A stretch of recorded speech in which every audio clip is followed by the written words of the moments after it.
आज अमेठी जनपद मुख्यालय गौरीगंज में भारतीय जनता पार्टी के नेता ओम प्रकाश सिंह द्वारा घुघुरी पर चर्चा कार्यक्रम रखा गया था। इस कार्यक्रम में उन सभी लोगों को आमंत्रित किया गया था जिन लोगों ने 90 के दशक में कार सेवा के दौरान जेल गए थे और राम मंदिर आंदोलन में संघर्षों की लड़ाई लड़ते हुए अपना सहयोग प्रदान किया था। इस कार्यक्रम में उपस्थित सभी कार सेवकों और उनके परिजनों का भाजपा नेता ओम प्रकाश सिंह द्वारा राम नामी पटका डालकर फूलों की माला पहनाते हुए स्वागत संस्कार किया गया। आप राम मंदिर आंदोलन के संघर्ष से निरंतर जुड़े रहे और बहुत समय आप जो है उसमें काम भी किया, कार सेवा भी किया। ऐसे में आज राम मंदिर बनने की स्थिति बनी है, तो क्या कहना चाहते हैं? उस समय क्या स्थिति थी और आज क्या कहना चाहते हैं? भगवान की कृपा थी कि रामचंद्र परमहंस दास जी जब शपथ ग्रहण करवा रहे थे सरजू मैया के किनारे, तो उस शपथ में भी जाने का हम लोगों को सौभाग्य मिला था। एक आंदोलन हम लोगों ने 84 में शुरू किया था, ताला खोलो आंदोलन, राम जन्मभूमि ताला खोलो आंदोलन। वहाँ से हम लोग जुड़े और आगे जब ताला खुल गया 86 में, तो ये हुआ कि जन्मभूमि पर मंदिर निर्माण होगा। तो जिस तरह की भी हम लोगों के अंदर भावना थी, उसमें यह था कि राम जन्मभूमि पर एक अच्छे भव्य मंदिर का निर्माण हो। उसमें हम लोगों ने कार सेवा के लिए अपने को समर्पित किया। हमारे साथ जो बैठे हुए लोग हैं, ये टीम लेके हम लोग कार सेवा के लिए अक्टूबर 1990 में निकले और मुलायम सिंह जी की सरकार थी। कार सेवा के लिए हम लोग कह रहे थे कि रामलला हम आएंगे, मंदिर वहीं बनाएंगे। उन्होंने जाने से प्रतिबंध लगा दिया था। तो उस समय जो तात्कालिक थाना अध्यक्ष थे, उन्होंने बहुत प्रयास किया कि हम लोग अपने अपने घर लौट जाएं, लेकिन हम लोगों ने संकल्प लिया था कि हम राम जन्मभूमि पर, श्री राम जन्मभूमि पर मंदिर निर्माण के लिए कार सेवा करने जाएंगे और जाने के लिए हम लोग जो है दृढ़ प्रतिज्ञ थे। आगे बढ़े हम लोग, शिशु मंदिर, विद्या मंदिर में गए तो उन्होंने हम लोगों से कहा कि अब आप आगे नहीं बढ़ सकते। हम लोग थाने चले गए और थाने के सामने हम लोगों ने धरना प्रदर्शन किया और उसके बाद उन्होंने हम लोगों को कार सेवा जाने नहीं दिया और बंद कर दिया, जिसके लिए लगभग हम लोगों ने महीनों सुल्तानपुर और नैनी जेल में आते जाते रहे और ज़्यादा समय सुल्तानपुर जेल में बिताए। शिवपाल यादव ने कहा है कि कार सेवकों ने जो है कानून व्यवस्था तोड़ी थी, इसीलिए उन पर गोली चलानी पड़ी जो है, और जो उस समय हुआ वो सही हुआ। सरकार अगर मजबूत हो, उसका दिल मजबूत हो, दृढ़ निश्चयी हो, मुलायम सिंह को गोली नहीं चलाना पड़ता। कल्याण सिंह ने तो गोली नहीं चलाई, मुलायम सिंह को गोली चलाना था। उन्होंने किसी जात बिरादरी से वो ज़्यादा प्रभावित थे, उनके वोटों के लिए उन्होंने गोली चलाई। अभी आप देखे होंगे धारा 370 हटी तो लोग कहते थे खून खराबा हो जाएगा, एक भी नहीं हुआ। सरकार का सिस्टम होना चाहिए, सरकार उस सिस्टम पर जो है चली ही नहीं।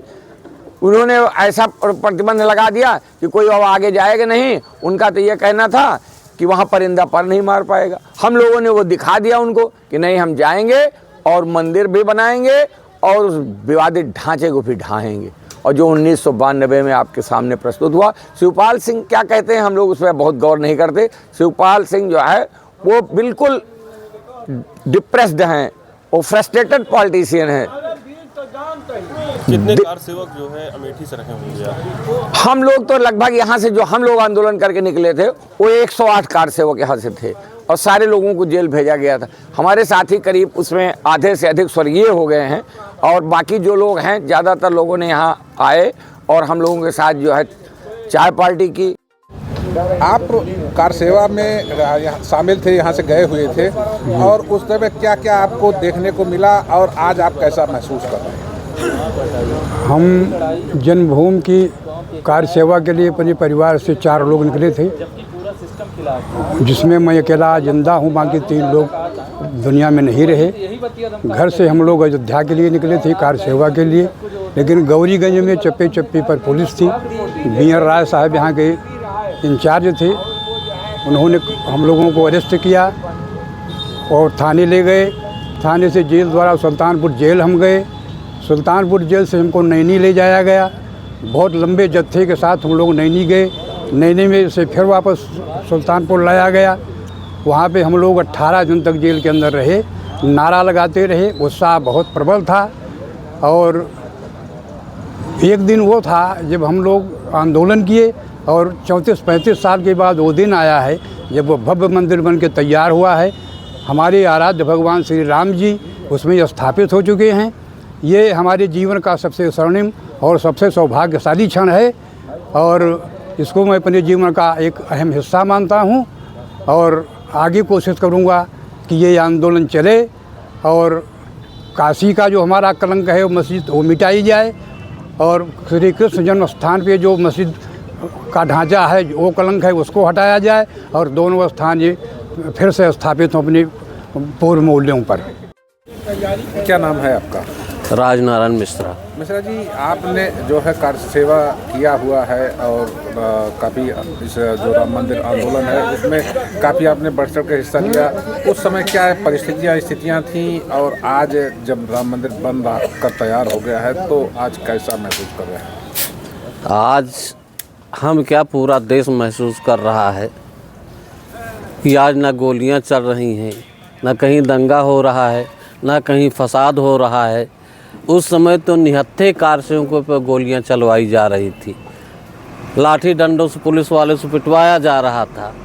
तब में यही अंतर है। आप कितने लोग यहाँ से गए थे और क्या माजरा आपको देखने को मिला था? माजरा तो देखने को मिला था जो आज अपने मुँह से मैं बयान नहीं कर सकता हूँ। वो पोजीशन थी जैसे मैं हिंदुस्तान का ही नहीं, हिंदुस्तान का रहने वाला ही नहीं हूँ, कोई विदेशी आ गया हूँ। सरकार इस तरह कर दिया था उस समय की। आप लोग पहुँच पाए थे? पहुँच तो नहीं पाए थे, रास्ते में ही अरेस्ट कर लिए गए। कुछ लोगों को पुलिस वालों ने थप्पड़ भी मारा, निहत्थे जिनके पास कुछ नहीं था। और अयोध्या में जो हुआ सब जानते हैं, निहत्थों पर गोलियां चलवाई गई, खून खराबा हुआ। एक इस संविधान में है कि निहत्थों पर गोलियां चलाया जाए, निहत्थों पर लाठी चार्ज किया जाए, उनको मारा जाए, जेल में ठूंस दिया जाए। अयोध्या किसकी है? हिंदुओं की है। वहाँ रामचंद्र जी ने जन्म लिया था। जब वहाँ नहीं जा सकते हैं तो क्या मक्के मदीने जाएंगे हम?